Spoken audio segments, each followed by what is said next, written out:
Welcome to Not Milk Never Milk. Subscribe if you're lactose intolerant.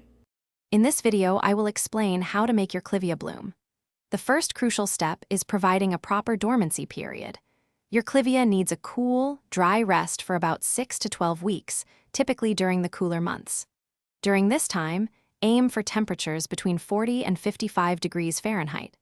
It's also vital to reduce watering significantly, only giving a trickle if leaves begin to wilt, ensuring the soil dries out completely between applications.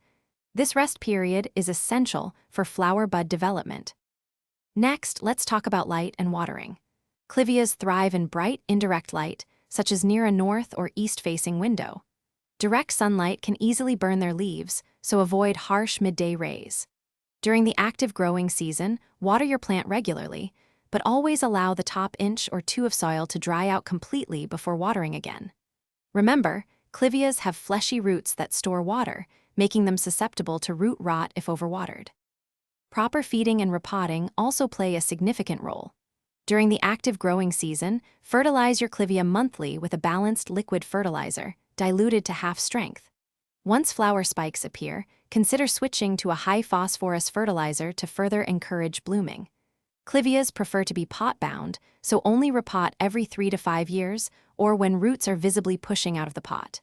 When you do repot, choose a pot only 1 or 2 inches larger in diameter. After your Clivia has finished blooming, it's important to remove the spent flower stalks at their base.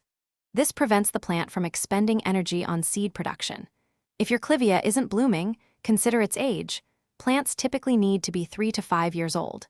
The most common reasons for a lack of flowers are insufficient dormancy during the cool months or inadequate bright, indirect light during the growing season.